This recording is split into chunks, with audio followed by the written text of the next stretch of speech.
When it comes to using flash, it can easily get overwhelming, especially if you've only used natural light before. In this video, I wanted to go over some of the very basic settings that a Speedlight has so that you guys know a little bit more about how to use your Speedlight. And it's my hope that by the end of this video, you not only know a little bit more about your Speedlight, but also how to use it off camera as well. If by the end of this video, you still have some questions, then definitely drop a comment below and I'll reply as soon as possible to help you out. But before I continue, I do want to let you know that this video is sponsored by Adorama. Adorama is an industry-leading retailer that has been serving photography, videography, and audio customers for almost 50 years now. Their motto is everyone is a creator, and they do their best to unleash that creator within us all by providing us with the tools and expertise necessary to get the job done right. I personally shop at Adorama for both the great deals on products I use and recommend, plus the great customer service on those products as well. If you find yourself interested in any products I talk about in today's video, then definitely check out the links that are going to be in the description area below, and be sure to use those links if you decide to order. To get started with this video, I wanted to go over some of the key differences there are between different Speedlights,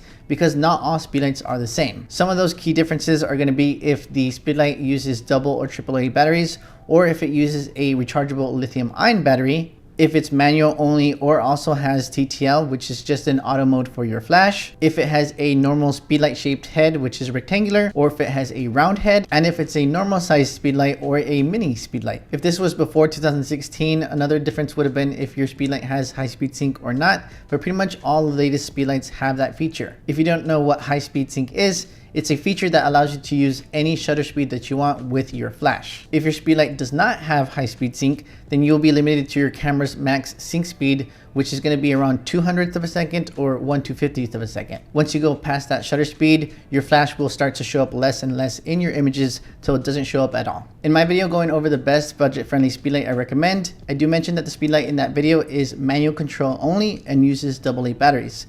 Typically, if a Speedlight has a rechargeable lithium-ion battery, or if the light has TTL, then those are two factors that will increase the price of that Speedlight.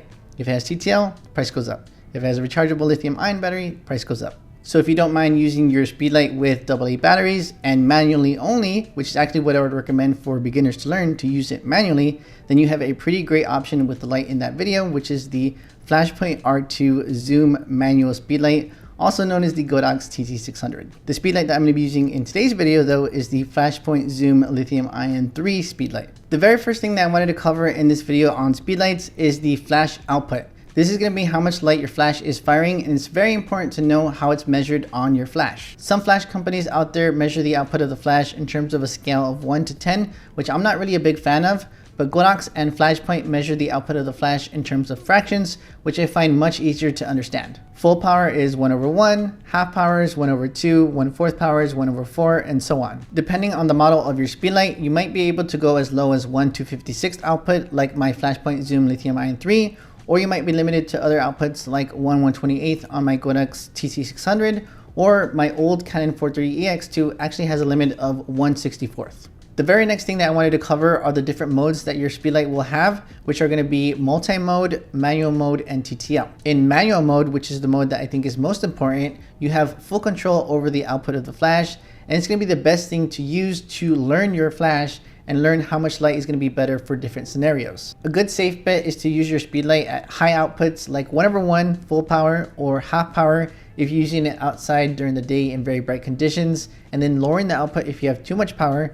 And in the opposite scenario, if you're using your Speedlight at night or in other low light scenarios, then you want to start off at low outputs like 1/256 and then raising the output if you need more power. Like I said before, TTL is basically just an auto mode for your flash. I would recommend using this whenever you have no time to think at all at any sort of fast-paced event like a wedding or a quince. The third mode is called multi-mode, and to be honest with you guys, this is something that I'm not going to really break down because I don't really use it. I don't think I've ever used it before, and out of the many people that I've talked to over the past decade plus when it comes to off-camera flash, I think I've only seen maybe 3 to 5 people use it.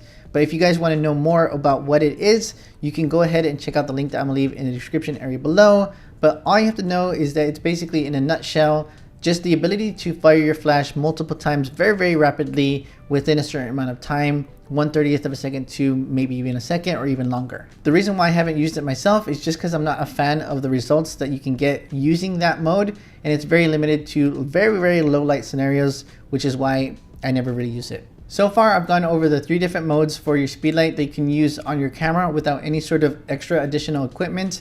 But if you intend to use your Speedlight off camera, then you will need a transmitter for your camera to connect to and control your flash. So right now, I do want to show you guys how to connect the Speedlight to the different transmitters that I have. I have 2 different transmitters, and I also want to show you how to connect not just the Flashpoint Zoom Lithium-ion 3 to those transmitters, but also the Godox TT600 as well. And this should be the same for most Flashpoint/Godox Speedlights and strobes. When you turn on the flash, it should be in either manual, TTL, or multi-mode, but no matter what the mode it's in, all you need to do is find this Z looking symbol, which will change the flash into the wireless mode. On the Zoom Lithium-ion 3, that Z symbol cycles through a mode where you can use the flash itself to control other Godox or Flashpoint lights, but we're not going to cover that here in this video, so we're going to go ahead and just press that wireless Z button again to now enter into the correct mode that we need to be in, which is slave mode. The orange screen and the RX in the center of the screen will indicate that you're in the correct mode. To the right of that Speedlight symbol, there's a channel number, and by default, it will be on channel 1. The reason for the channel is that so that you and nobody else controls your Speedlight.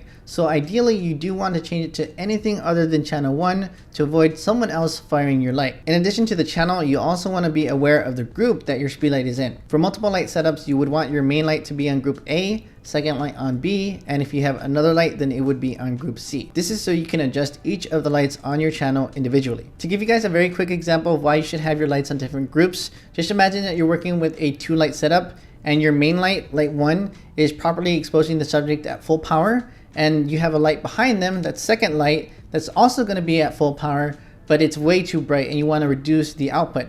If you were to reduce the output of that secondary light from full power to 1/4 power, then you're also going to be reducing the output of their main light from full power to 1/4 power.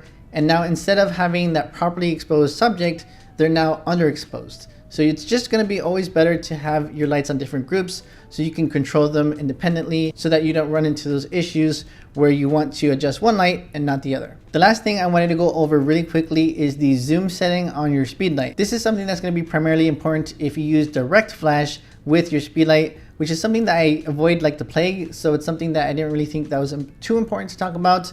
But in case you guys were curious about what it does, it basically just narrows the beam of your Speedlight so that it can reach further across in case you're using something like a telephoto lens. If you intend to use your Speedlight off camera in a softbox like myself, then I would definitely recommend using the widest setting available, which should be around 20 to 24 millimeters. This will better fill in the softbox and also give you a less likely chance of getting hot spots in your photos on your subject. To enable the wireless mode on the Godox TT600, you just need to hold down that mode button until you see a Wi-Fi looking symbol, then rotate the dial twice till you get to the S, then click set. On the top you should see the group, on the bottom you should see the channel. In order to change the group and the channel, you'll see that there's a group/channel button. One quick press will change the group, but a long press will change the channel. On the Flashpoint Zoom Lithium-ion 3, also known as the Godox V863, all you have to do is just click the button underneath the CH on the screen to change the channel. It'll illuminate the channel. Then you could just rotate the dial and then click that center button to select that channel. And the same thing for the group. All you have to do is click that button underneath the GR on the screen. It'll illuminate the group and then you just rotate the dial to your desired group and then click that same center button. To change the channel on the R2T2 transmitter,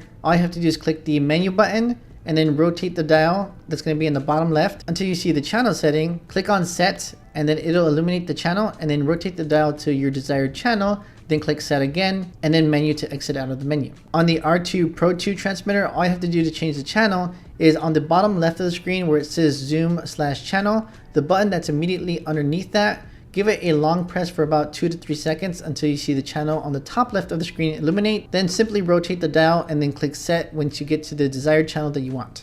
And that's pretty much it for this video. I hope it helped you out and that you know your Speedlight a little bit better now and that you can actually use it off camera. Again, I just wanted to go over just the basics of how to use your Speedlight, how to connect to it, the groups, the flash output, all the different things that I covered in this video, because I feel like most people only use those basics and that's pretty much it. That's pretty much all I use on my own Speedlights and strobes.